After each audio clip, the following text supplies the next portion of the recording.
Hi, I'm Rachel Ash, also known as Rachel Keenes, on Instagram and Twitch. And today I am waiting for some cotton dobby to come in and be my filler petticoat. That's what I'm going to call it, because there's an under petticoat, but that actually comes under your hoops. So panniers is kind of like a warmth item or an extra cover in case you might accidentally show your legs, which you don't want to do. That's just scandalous. So what I really need is something that goes between my outer petticoat and my panniers so that I don't accidentally show the ribbing of the hooping wire because that looks not as attractive. So I'm waiting on some cotton dobby because I need to make that particular petticoat so that I can shape the outer petticoat on top of that and make sure that it lays perfectly aligned over that petticoat. And so while I'm waiting for that to arrive so that I can line everything up the way I want it to, I am making some of the trim for the outer petticoat. One of the things I decided I wanted to trim it was originally I had envisioned sort of taking a pre-existing lace and altering it a little to make it fit my theme and sort of making maybe some flowery lace look a little bit more like fire flowers, or making some vines sort of look a little bit more like Mario vines. But what I really found when I was researching the laces is that I couldn't find anything that fit close enough that it would be easy to make it look the way I wanted it to. And I wasn't really willing to settle, which is a theme about me when it comes to making these costumes. Part of the reason why they end up becoming as extravagant and fancy as they end up being is because I'm not willing to settle, and I tend to keep pushing them further and further and further until they end up being way over the top because I just wasn't satisfied with the basic of whatever it was that I ended up having. So when I designed Peach, I designed her originally with like this kind of scalloped lace. Let me see if I can pull her up to you. I have my original drawings and then I have my later drawing. The scallop lace that I was going to find and then alter. And then I realized that I was not satisfied with that. So then I came up with a new design, and the idea was I was going to make my own lace, but I didn't really want to make lace, plus I like sparkle. So I planned to buy some organza and add rhinestones to it. And I needed to make sort of a lacy, interesting pattern with the rhinestones that would still look like Mario. So I looked up a bunch of Mario pictures, and I've got this paper in front of me so I could show you what I ended up doing. So I looked up that. I thought about like what cross stitch would look like, and I also wanted it to look pixelated. So I looked up some of the old pixelated imagery from Mario 1 to create this sort of pixelated thing that would work really well with sequins. And I printed out, I got 4mm sequins, rhinestones. I know the difference. I swear it. So I got 4mm rhinestones, and then I printed out 4mm graph paper, and I made a repeating design. Hi, I'm underneath it. Of 4mm squares that would make this kind of cool lacy type pattern. I don't know that I'm going to ultimately call this lace, because I think in the end, because I made a practice swatch after that, while I was waiting for the rhinestones I ordered for this to come in, because I really want Peach to stay within her color scheme. So I'm keeping everything within pinks and whites, even though some of the originals, like the fire flowers, are generally, red and orange, and the vines are green. While I was waiting for the rhinestones that I ordered to come in, I went ahead and used rhinestones that I had left over from a previous design that I had made for a different costume, and actually some leftover organza that I had from that costume, and tried it out just to make sure that it would look the way I wanted. And so I have this that I tried it out, and what I discovered is The design comes out really clear, which I was really excited about. And even gets the scallop feeling that I wanted at the bottom, which made me really happy. But I'm not sure it comes out as like lace. So I decided that it's just a really cool, shiny ruffle. And sadly, the camera never picks up the shine like real life does, but this thing is so sparkly. I am so excited about how sparkly this thing is going to be. You have no idea. And now that the stuff is in, I got AB rhinestones, and AB rhinestones are like the sparkliest rhinestones. So it is a really exciting project, and it is going to take me years to do because I have about 2 sets of 5 foot. I have about 10 foot of this pattern repeated to do. So we're talking a lot of rhinestones, probably about 10,000 rhinestones to put just on this part of the costume. It's okay, I've got plenty. I've got 50,000 of these because I couldn't find a better way to get a hold of them. But yeah, we're going to go from here, and hopefully at the end we will have a beautiful piece of lace or shiny ruffle to attach to the petticoat.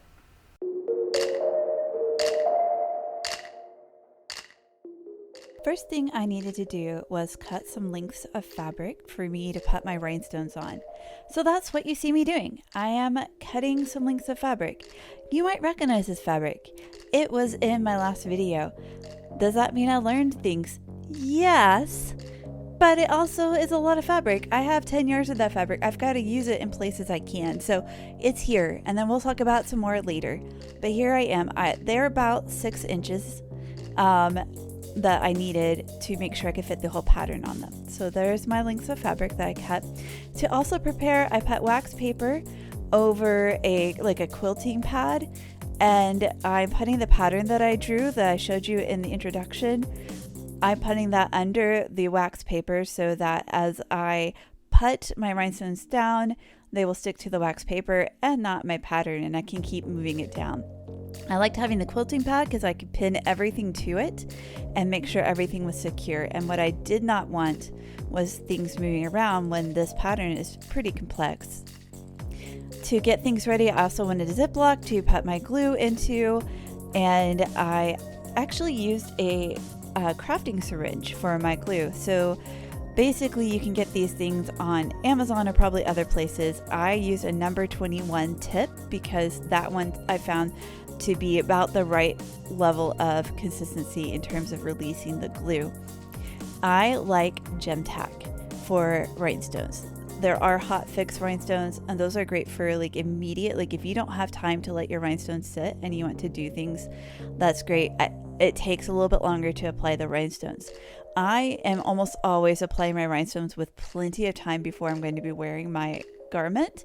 So because of that, I like doing gem tack because I can apply a lot of rhinestones really quickly and then give it 24 hours to dry while I'm doing something else. But the problem with gem tack, of course, is you really need to give it that time to dry or it won't set up. So you have a give and take with both hot fix and gem tack. But like I said, I prefer gem tack because I can work really, really quickly. There is a little bit of mobility to the rhinestones once I place them. So here I'm just putting the back in, and then I'm going to let the air out. Finally, the last thing I did to prepare my rhinestones was something that I did then. You can do. I don't really do this anymore, even since I made this video, because I have done so much rhinestoning. This was you can see I'm at the very beginning of this process here. So by the end of this, I've done a lot of rhinestones. And I found that I could just sort of sweep the rhinestones back and forth and get them on their backs so that I could use them more easily.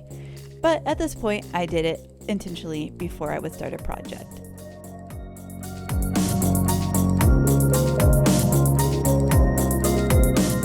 To get everything attached to the fabric, I basically just put a line of gem tack onto the material that I've chosen. I'm very fortunate in this particular activity because my fabric is sheer, and that made this really easy. It could have been a lot harder just to get the pattern on there. If you have non-sheer fabric, you just trace the pattern on with an erasable pen, or even not erasable pen, because hopefully you're covering it all with the rhinestones. But I'm going to say that this made this a lot easier. After I put a line of gem tack, then I start applying the rhinestones. And this, literally, you're joining me in the beginning of this process. So you're seeing me figure out slowly that I can put the gems down first and then arrange them because they stay fluid. And you're going to see that I slowly evolve not only how many gems I try at a time, but also my approach, which is to put all the gems down and then clean them up. It really does add to your speed. It really makes it different to be able to put a line of glue down and then just throw all the gems down and clean up their line. So as you see, as I get closer, that's literally all I'm doing, is putting the line of glue and then putting down all of the rhinestones and then cleaning them up. And it's really easy. You can do that with the shapes as well. And it makes a big difference on how easy the rhinestoning goes. In addition, when you have a large complicated pattern like this, I really find it important to take breaks. That's why it was important to me to make sure that I had a baggie for my glue. I also put a silk pin, because it was the only pin thin enough to go into it, into the tip of my glue thingy. I can't think of the word all of a sudden, to make sure that it kept from drying out too badly. Otherwise you have to clean out that tip, and it's really hard to clean out. It's so small. So make sure you take breaks as you go. And maybe that's just because I'm old and my body did not like sitting in the same spot for long periods of time. The rest of this is just going to be a video montage of me putting all this together. So hopefully you can enjoy putting it together. I don't have much to add than that. You put a line of glue, you put all the gems in place, you arrange them, and then you let it dry for 24 hours. I love gem tack. And sadly, I am not sponsored by Gem Tack, but Gem Tack, if you see this and you want to sponsor me, I am all in for that.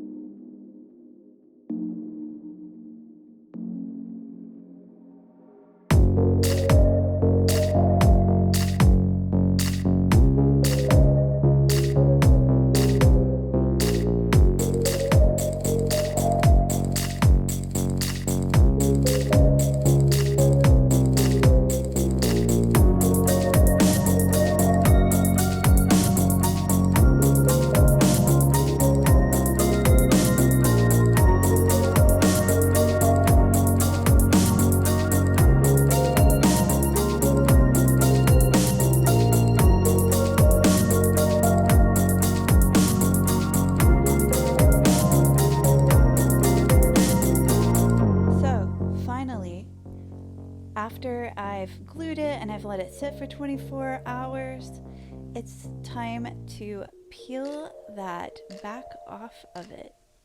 So I very carefully peel the wax paper. I like to put it face down to do this because it lets me have a better angle at peeling the wax paper.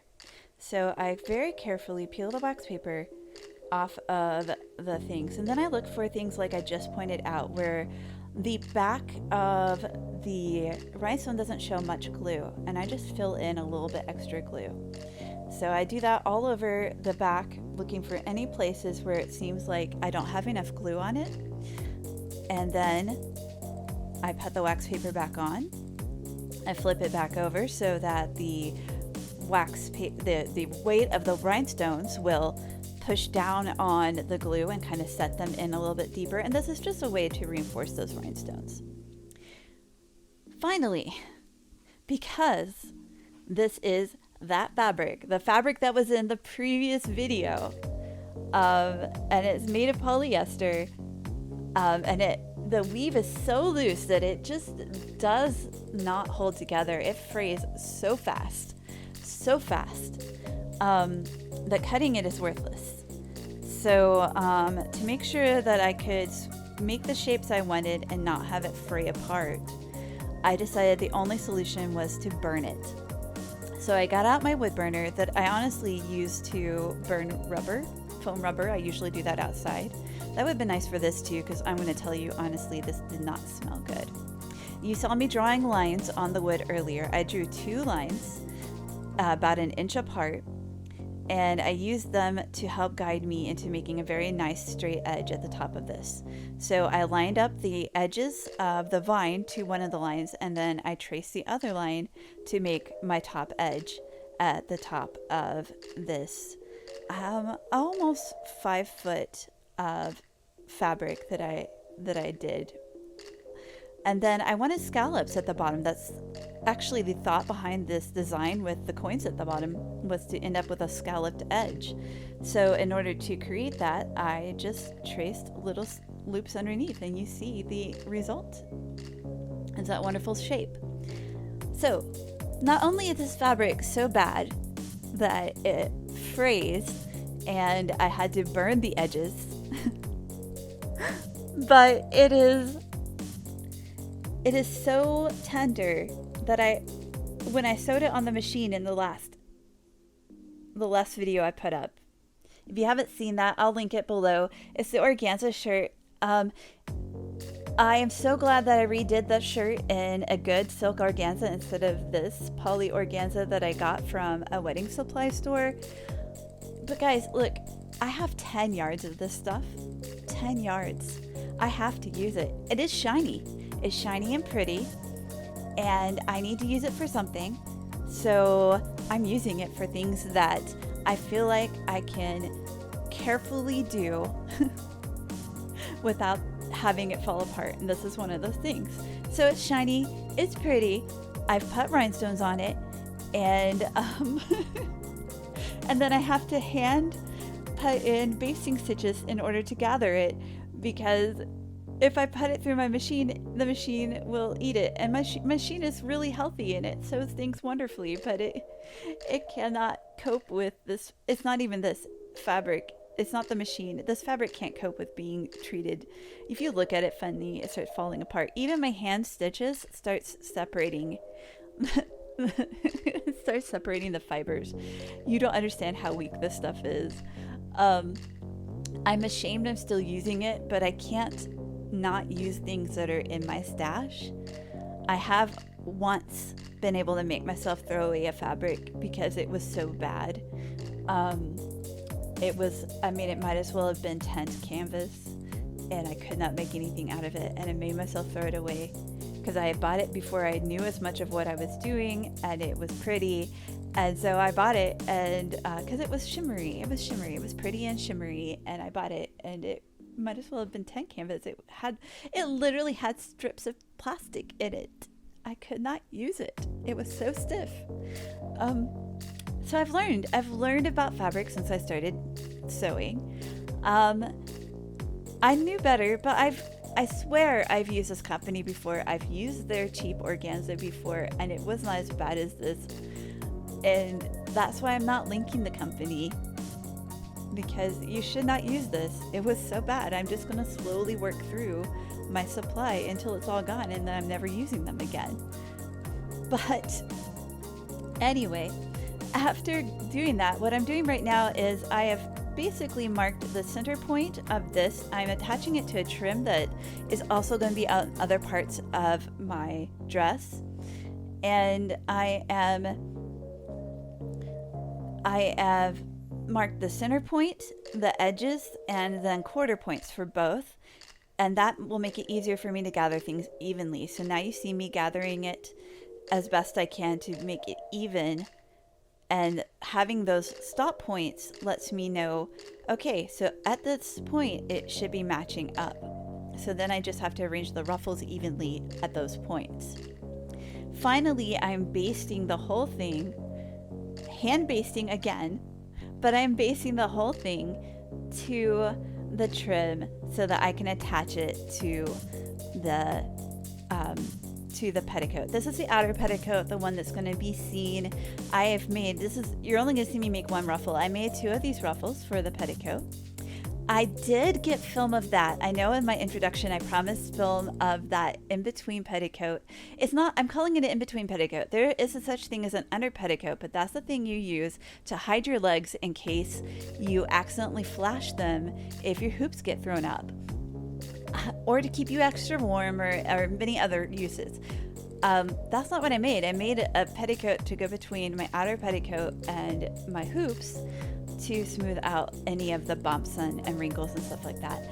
And I was so excited to finally get my fabric for that I just got to working and I forgot to film. I have no footage of it at all. I do have images of it, so if you decide that you are dying to see it, you can go on my Instagram and find images of me, of it, and maybe even of me in it. And honestly, if you want to get ahead on this project, you can go see that, because I am much better about posting updates there than here, because this takes a lot of editing and a lot of work. I love the end videos, but I hate doing the editing, so it's a slow process. That said, I am excited to do it. I made it. I'm going to attempt to show you how shiny this is, but the sad thing about cameras is they don't actually capture this sort of thing. Oh, but it is so shiny in real life. So I made almost 5 foot. It's like 56 inches of this. And then I hand gathered it down, as you saw in the video, and I basted it to this, and then this is what I'm going to sew directly on to the petticoat, so it will get attached and securely attached to the petticoat. So I have this wonderful ruffle that is going to be so shiny on the petticoat. I am so excited about this, you have no idea. And it very clearly, it's harder to tell here because I don't have a good solid background. I don't know if my shirt will do it. Not really. Maybe because my hair's in the way. Shirt? No, not Team Persephone's in the way. And I am Team Persephone, just in case we're not clear. Alright, but it is very clear when it's on white that these are fire flowers and these are little coins and these are chomping plants and this is a vine, and I'm really excited about how this has come out. So yeah, I am absolutely not disappointed by this. And one of the cool things that you can't tell in this, because it really just looks silver on the screen, is that when it's in person, it kind of goes different colors because it's AB. If you don't know, it's like Aurora Borealis is the idea. It's inspired by the Aurora Borealis, and that's kind of how it shines. It's kind of got that range. And so it can go a little green and it goes a little pink. And I love the fact it goes a little pink because that really stays within the frame of the colors that I'm wanting to use. So it really plays with the color scheme I'm doing. So yeah, there'll be 2 of these guys on my petticoat, and I am really excited. So hopefully soon I'll get to at least do the in-between petticoat, and you guys will get to see that in the next video. I will see you later. If you enjoyed this, please hit subscribe, hit like, comment, hit the bell, and come back when I post another video. Bye.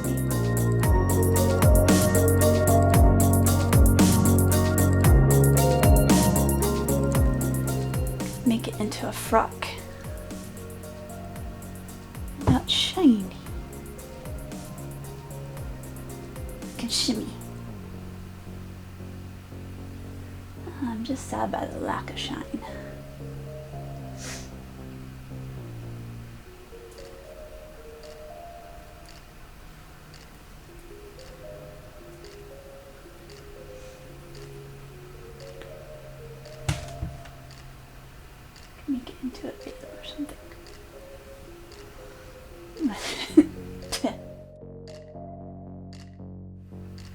Maybe she's born with it.